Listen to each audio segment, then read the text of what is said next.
El primer módulo de la mañana será tórax y estará moderado por la doctora Aide Gutiérrez del Centro de Diagnóstico Dr. Enrique Rossi. Evaluación con tomografía computada multidetector de pequeña vía aérea a cargo del doctor Santiago Rossi.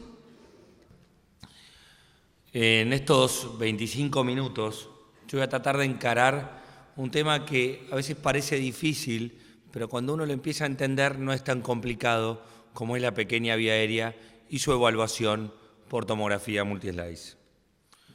Lo primero que vamos a ver hoy es los temas y los objetivos. Vamos a tratar de definir términos y clasificación de bronquiolitis o de pequeña vía aérea. Vamos a enumerar algunas de las causas más frecuentes de esta entidad y vamos a tratar de tener algunos datos que nos ayuden a acotar los diagnósticos diferenciales. Lo primero que tenemos que entender, y como bien habló Sanjeev, es que la vía aérea es un largo conducto y hay hasta 23 generaciones distales a la tráquea. Tenemos que tener en cuenta también el patrón de ramificación, que es dicotómico y asimétrico. Como vemos en este esquema, que vemos cómo viene ramificándose y de manera algo irregular.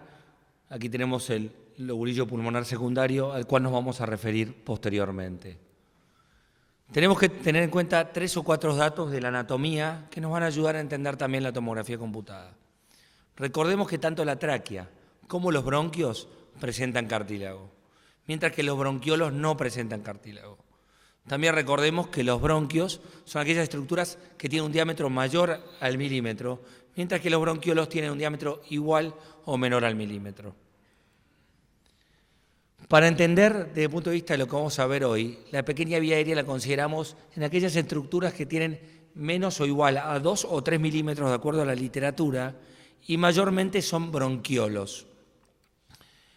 La gran diferencia entre los bronquios y los bronquiolos es la ausencia de cartílago, como vemos en las estructuras bronquiales, y de glándulas submucosas. Esta es una estructura bronquial, mientras que aquí tenemos una estructura bronquiolar. No tiene cartílago ni glándulas submucosas. Cuando vamos a la anatomía patológica vemos lo mismo. Vemos la ausencia de cartílago rodeando en este bronquiolo membranoso y vemos también la ausencia de glándulas submucosas. En este esquema, en el cual vemos el bronquiolo membranoso terminal yendo hacia el bronquiolo respiratorio y luego hacia los conductos alveolares y los sacos alveolares, vemos también la ausencia de las glándulas submucosas y del cartílago. Esto es importante para entender porque nos va a mostrar cómo después estas estructuras pueden llenarse de cierto material. Vamos a hablar un poquito del árbol traqueobronquial y como dijimos tenemos la tráquea, los bronquios, los bronquiolos membranosos terminales y respiratorios. ¿Por qué es importante esto? Por la localización. La mayoría de ellos, cuando vamos a los bronquiolos terminales y respiratorios, se encuentran en el medio del lobulillo pulmonar secundario. Y eso es importante luego para ver la referencia con la tomografía computada y ubicarnos a dónde están los hallazgos que vamos a enunciar. Vemos el bronquiolo terminal, que no tiene estructuras alveolares rodeándolo. El bronquiolo respiratorio, que tiene algunos alveolos rodeando el conducto. Los conductos alveolares y ya los sacos alveolares donde hay intercambio gaseoso. El bronquiolo terminal es una vía aérea conductiva, o sea, lo que hace manera de conducción del aire. El bronquiolo respiratorio tiene algunos aislados alvéolos, mientras que el conducto alveolar y el saco alveolar ya tiene un número mayor de alvéolos. Como zonas funcionales, el bronquiolo terminal es una zona conductiva, mientras que el bronquiolo respiratorio es una zona de transición, puede ser conductiva y tener cierto intercambio gaseoso, mientras que el conducto alveolar y el saco alveolar son puramente zonas respiratorias. Yendo a la tomografía computada, y cuando vemos una tomografía de alta resolución, vemos que en una tomografía que es normal no tenemos que ver estructuras bronquiolares o bronquiales en la periferia del pulmón. Cuando empezamos a ver estructuras bronquiolares o bronquiales en la periferia del pulmón, es que algo está pasando en ese pulmón. En este caso vemos la relación entre una arteria y un bronquio, la cual los dos tienen que tener un diámetro similar para no llamar bronquiectasias o bronquiolectasias. Cuando vamos a la definición de pequeña vía aérea o de bronquiolitis, la definición es inflamación o fibrosis del bronquiolo, usualmente centrado en y alrededor del bronquiolo respiratorio y membranoso. ¿Por qué es inflamación y fibrosis?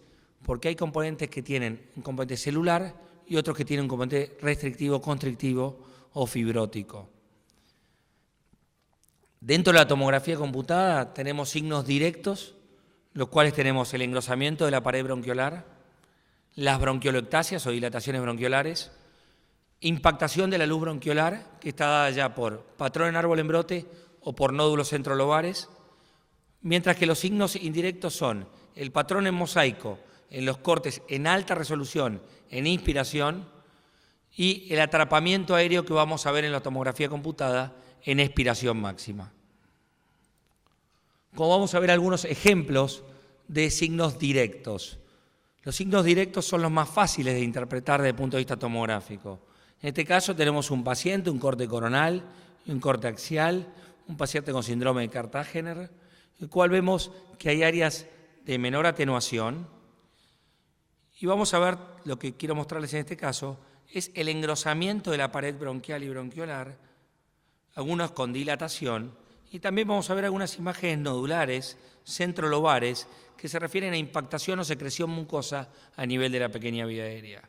Las áreas de menor atenuación, que están en asociación con estos hallazgos que describí, muchas veces son por atrapamiento aéreo, que los vamos a ver más marcados en la expiración.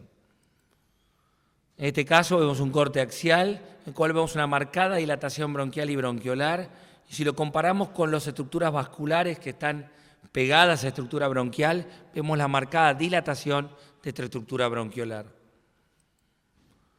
Algunos de los signos directos pueden estar mezclados, podemos tener bronquiectasias y bronquiolectasias con engrosamiento de la pared.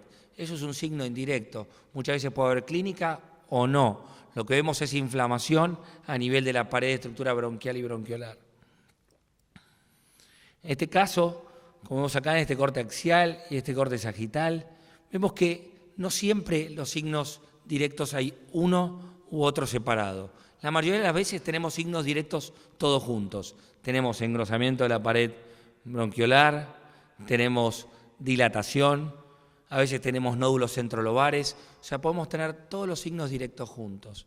Y hasta podemos tener algunos signos indirectos, que es el atrapamiento aéreo que vamos a ver en la expiración. ¿Por qué la estructura centrolobar es tan importante? Porque es a donde se centra ese bronquiolo terminal y respiratorio y a donde vamos a ver el acúmulo de secreción a nivel de la estructura bronquiolar. Cuando vamos a la tomografía computada, y esto es muy importante, vemos en este caso el patrón lineal con arborescencia, un patrón en árbol en brote, pero lo más importante es localizarlo. Está en el medio del lobulillo pulmonar secundario y si ven en este esquema hay un área de separación de esa estructura central con la periferia del pulmón. Y cuando vamos a la tomografía computada, vemos que esa área de separación es muy marcada, por ende está en el medio del lobulillo pulmonar secundario la afectación a nivel bronquiolar. O sea, hay una separación y esto nos ayuda a hacer diagnóstico diferencial de otras estructuras nodulares. Este es un patrón en árbol en brote al cual me voy a referir luego. Otro de los signos directos que podemos tener son los nódulos centrolobares. Como en este caso tenemos pequeñas imágenes nodulares centrolobares de baja atenuación, vemos la separación con la periferia del pulmón. Este era un paciente fumador con algunas imágenes aéreas subpleurales y vemos todo este patrón que son nódulos centrolobares en vidrio esmerilado en una bronquiolitis respiratoria asociada al cigarrillo. Muchas veces estos pacientes son asintomáticos y lo vemos como hallazgo en una tomografía computada. Esto ayuda muchas veces a poner presión sobre el paciente y que deje de fumar. Y vemos cómo claramente esos nódulos centrolobares se ven en el medio del lobulillo pulmonar secundario. Diagnóstico diferencial muchas veces, neumonitis por hipersensibilidad subaguda. Los nódulos centrolobares también pueden ser sólidos, como en este caso vemos los nódulos centrolobares, vemos el lobulillo pulmonar secundario, la separación con la periferia, esos nódulos centrolobares en el medio, más densos, en un paciente con consolidación y con diagnóstico de tuberculosis. El árbol en brote. El árbol en brote es un término que se habla mucho, a mí me tocó escribir acerca de este término ya hace mucho tiempo, y es algo que siempre me interesó saber por qué. Acá viene el bronquiolo respiratorio, el bronquiolo terminal y el bronquiolo respiratorio, y vemos los sacos alveolares, y el conducto alveolar y los sacos alveolar. ¿Qué ocurre? Se llena de secreción o de material, y por eso se forma este patrón, que es como una ramificación con imágenes nodulares como si fueran fruto. Ese es el patrón en árbol en brote, y vemos la separación con la periferia del pulmón. Es un signo directo que hay cambios, por lo menos inflamatorios, a nivel de la pequeña vía aérea. Como les mencioné antes, el tallo está dado por el bronquiolo del último orden y el fruto está dado por bronquiolos y conductos alveolares. Vemos claramente que algunos lo llaman payana o toy jack o árbol en brote, y vemos de vuelta, está en el medio del lobulillo pulmonar secundario y hay un cambio inflamatorio o infeccioso a nivel de la pequeña vía aérea. Eso hay que saberlo diferenciar. Para los que hacemos imágenes, las secuencias de MIP o de máxima intensidad de proyección, usándolas en 4 o 5 milímetros, ayudan muchísimo a ver este árbol en brote con mayor facilidad, sobre todo en aquellos pacientes que vemos insinuación de imágenes nodulares chiquititas. Cuando hacemos el MIP nos salta mucho más fácil y podemos hacer un diagnóstico diferencial acerca de este patrón. Este patrón se ve en muchas entidades, cada vez en más. Se ven pacientes que también tienen afectación de la vía aérea superior con enfermedad bronquiolar, no solo en aquellos pacientes que tengan enfermedad bronquiolar estrictamente única. La bronquiolitis celular, ¿cuál es el tema? Hay inflamación alrededor de esta estructura bronquiolar. No hay constricción o restricción como vamos a ver en la bronquiolitis constrictiva. Lo que vemos es componente inflamatorio, y los primeros signos que vamos a repasar hoy son el patrón en árbol en brote. Son nódulos centrolobares con ramificación lineal y nódulos centrolobares. En el medio del lobulillo pulmonar secundario, que es lo que me interesa que les quede hoy, es a dónde está localizado y por qué se ve ese árbol en brote en la tomografía computada. Algunos casos, las causas más frecuentes de bronquiolitis celular son la bronquiolitis infecciosa y la bronquiolitis aspirativa.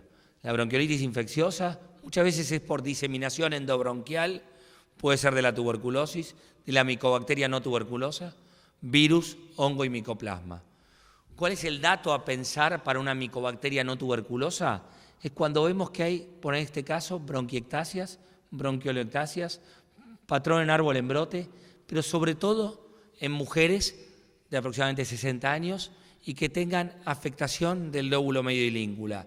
Cuando tenemos ese patrón y esa localización, hay que hacer el diagnóstico diferencial o por lo menos pensar que puede ser una micobacteria no tuberculosa.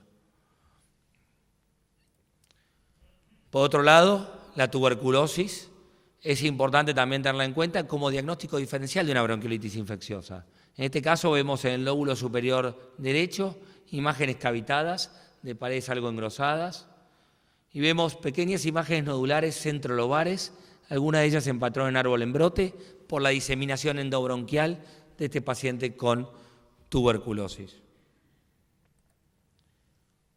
Hongos y virus, también causas muy frecuentes de bronquiolitis infecciosas. En los niños muchas veces se puede ver, lo que pasa es que no se hace tomografía computada y esto se maneja clínicamente y con radiografía, pero si haríamos tomografía computada a aquellos pacientes que sospechamos bronquiolitis, encontraríamos de vuelta esto: nódulos centrolobares, ramificación, árbol en brote, en este caso fue un paciente con adenovirus. La bronquiolitis aspirativa generalmente está dado por una inflamación crónica y los factores predisponentes son desórdenes esofágicos, trastornos neurológicos o enfermedades crónicas. En este caso tenemos un paciente con enfermedad pulmonar obstructiva crónica, vemos que tiene enfisema paraseptal y enfisema centrolobar, Vemos en la base pulmonar derecha imágenes nodulares, centrolobares, algunas de ellas con tendencia al conglomerado o a asociarse, y se encuentra en la porción declive del pulmón. Muchos de estos pacientes tienen áreas de consolidación, más imágenes nodulares centrolobares, con sospecha de bronquiolitis aspirativa. Es importante que pueden ser uni o bilaterales y en porción declive del pulmón. Pero esto hay que tener cuidado, porque muchas veces los alcohólicos, la porción declive no es la posterior, sino se acuestan lateralizados y no vamos a encontrar siempre los hallazgos solo en las bases del pulmón. O sea, hay que tener mucho cuidado. Este paciente tiene una imagen nodular de menor al centímetro que habría que controlar o ir a evaluar. La bronquiolitis celular, cuando tenemos nódulos centrolobares, estos pueden ser, como les dije antes, en vidrio esmerilado o sólidos. Cuando tenemos nódulos en vidrio esmerilado, como en este caso, que son deflecados o poco definidos, en pacientes que han tenido exposición al antígeno, hay que pensar en la neumonitis por hipersensibilidad subaguda. Es un diagnóstico diferencial que nos tiene que venir a la cabeza. Nosotros particularmente con gente que hacemos Ateneo una vez por mes, cada vez estamos viendo más neumonitis por hipersensibilidad, pero creo que es porque aprendimos a buscar ese dato clínico y asociarlo con las imágenes. La neumonitis por hipersensibilidad está dada por un desorden inmunológico, por antígenos ya sea orgánicos o inorgánicos. La sintomatología generalmente es disnea, tos y astenia. Este es un caso interesante. Y los hallazgos que vamos a encontrar muchas veces son nódulos centrolobares en vidrio esmerilado, como les planteé antes, vidrio esmerilado parcheado o difuso en la subaguda, y podemos ver áreas de atrapamiento aéreo en la tomografía expiratoria.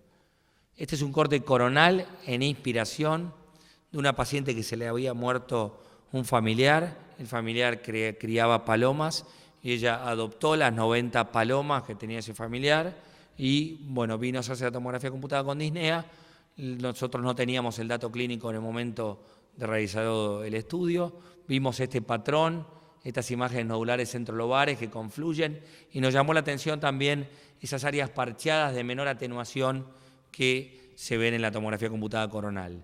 Se realizó una expiración y en la expiración se ve claramente esas áreas de menor atenuación con menor vascularización por vasoconstricción refleja en relación al atrapamiento aéreo en un paciente con neumonitis por hipersensibilidad. Esta paciente, el problema que tuvimos después, que nos comentó el clínico, es que la paciente no quería deshacerse de las palomas por el cariño que le tenía a su padre que había fallecido en ese momento. El problema es que muchas veces hay un componente psicológico, sobre todo en los que crían estos palomas o criadores de palomas mensajeras, cómo hacerles entender que necesitan deshacerse de ese pájaro o pichón para mejorar su sintomatología. La bronquiolitis respiratoria, ya sea bronquiolitis respiratoria o bronquiolitis respiratoria asociada a enfermedad intersticial, se da en pacientes fumadores, ya sea asintomáticos o sintomáticos.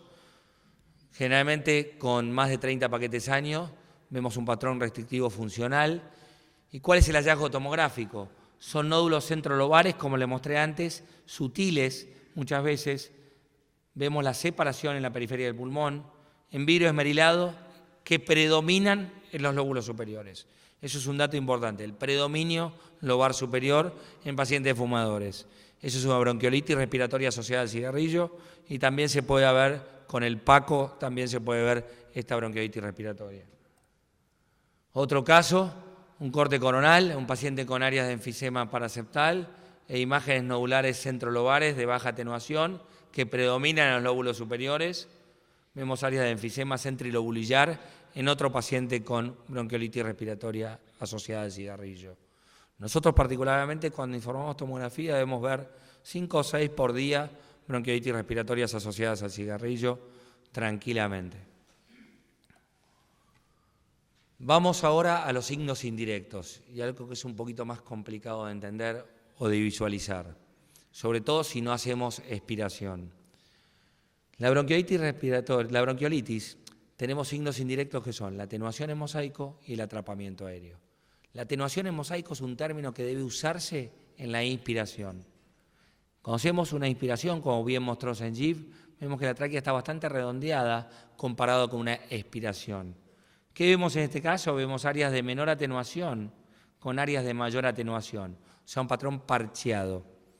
Las áreas de menor atenuación tienen menor vascularización. En este caso vemos que los vasos no presentan un calibre aumentado. Vemos un corte también más basal, con áreas de menor atenuación y áreas de mayor atenuación. Cuando nosotros tenemos una imagen así, tenemos que realizar sí o sí una expiración. Nosotros hacemos generalmente en estos casos, al final de la expiración, hacemos expirar al paciente y al final hacemos la tomografía computada. Y en este caso la expiración vemos como las áreas de menor atenuación se marcan mucho más y este es el atrapamiento aéreo con menor vascularización. En este caso era un paciente con neumonitis por hipersensibilidad, con síndrome del J. blanco o del jacuzzi por micobacteria no tuberculosa. También otra de las causas que tenemos que pensar cuando tenemos bronquiolitis constrictiva o obliterante es en la causa post-inhalación de humo. ¿Qué pasa en la bronquiolitis constrictiva o obliterante? Lo siguiente, en el otro teníamos un componente inflamatorio rodeando el bronquio y podíamos tener secreción endoluminal. En este caso no hay secreción, el bronquio se disminuye su calibre, pero es por la fibrosis que rodea a esa estructura. Entonces, ¿qué vamos a ver? Es como si un globo yo lo tenga y atrape el aire.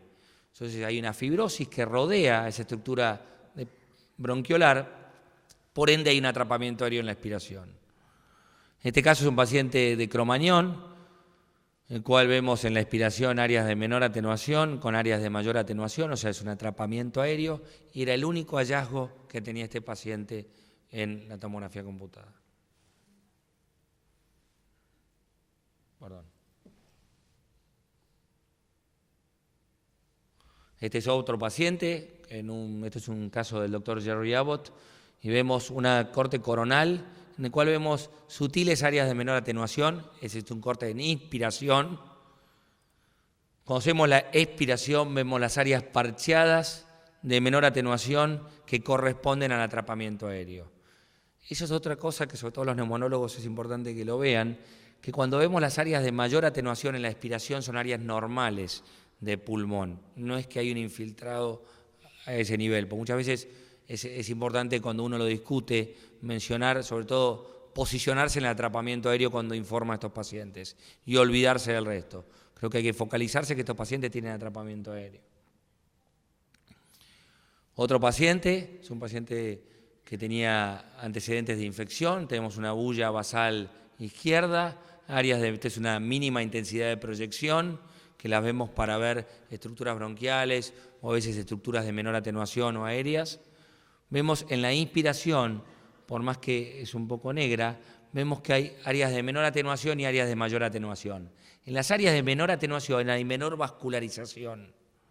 Entonces decidimos hacerle una expiración y vemos como las áreas de mayor atenuación son las áreas normales y el resto de pulmón tenía áreas de atrapamiento aéreo con menor vascularización de causa postinfecciosa, una bronquiolitis constrictiva. El síndrome de James-McLeod o Sugar-James-McLeod es un síndrome que estuvo descrito, sobre todo se escribe en aquellos pacientes que tienen procesos infecciosos en la infancia. Entonces queda como injuria un atrapamiento aéreo del pulmón, una bronquiolitis constrictiva. Primero se planteó en la literatura que estos síndromes eran solo unilaterales, o sea, veían en un pulmón. Hoy hay un cambio, ya que se considera que el síndrome de Sugar-James-McLeod puede ser bilateral. En este caso tenemos un paciente con antecedentes de infecciones en la primera etapa de su vida y vemos una inspiración y una expiración. En la inspiración lo que nos llama la atención es que hay algunas estructuras bronquiales que están dilatadas y hay áreas de menor atenuación con menor vascularización. O sea, un pulmón es mucho más negro, mucho más hipoatenuado.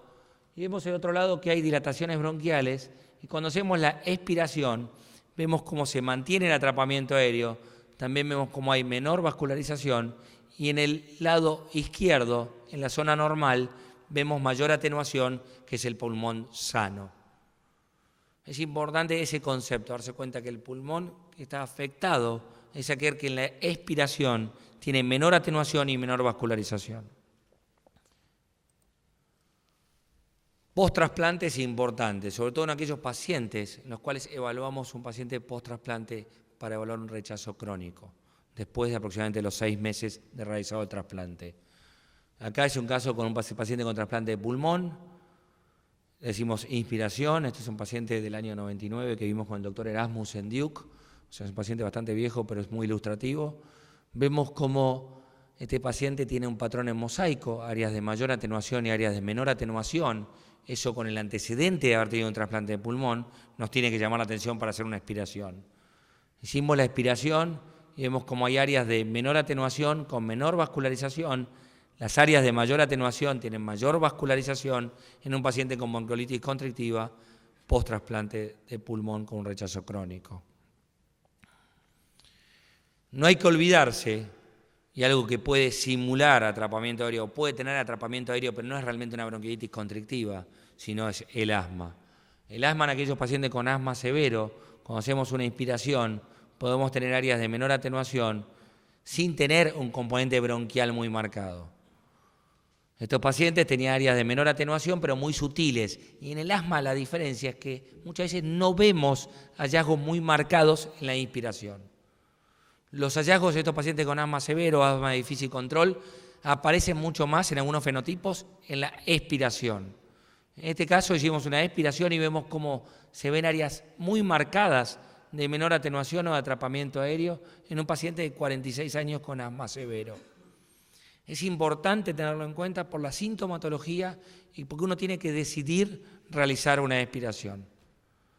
Y simula una bronquiolitis constrictiva. Eso es importante como diagnóstico diferencial, sobre todo ahora que estamos haciendo mucha tomografía a pacientes asmáticos severos para ver si tienen alguna complicación. Para resumir, si les queda algo de esta charla, el árbol en brote es un signo directo de afectación de la pequeña vía aérea. Generalmente lo vemos en infecciones o en aspiración. Los nódulos centrolobares, ya sea en virus esmerilado o de mayor atenuación, los de virus esmerilado los vemos en pacientes con neumonitis por hipersensibilidad y bronquiolitis respiratoria sobre todo. Y la atenuación en mosaico y el atrapamiento aéreo, como vemos aquí, nos tiene que hacer pensar en una bronquiolitis constrictiva y las causas que mencionamos en los ejemplos. Es muy importante, yo creo que es un tema que al principio, sobre todo a mí, me resultó muy complejo, me llevó varios años lograr entender por qué las imágenes se producían. Una vez que hice el clic, me resultó mucho más fácil cuando me siento a informar a estos pacientes. Pero tranquilamente me llevó 2 o 3 años, porque soy medio lento para algunas cosas, 2 o 3 años entender bien los hallazgos tomográficos. Voy a terminar con, ustedes saben que es el Mundial de Tango. El Mundial de Tango fue acá y la doctora Edith Marón ayer bailando un poquito. El doctor Sanjeev Balak, que nos enteramos que hizo tango en la Universidad de Yale y bailó un poco. Quiero agradecer a 2 amigos de la vida, Jeremy y Antonio, a mi mujer por el apoyo en este evento, Edith, que es una amiga desde el 99 que nos conocemos, a mi hermano Nacho y al que me banca mucho, Santi, gracias.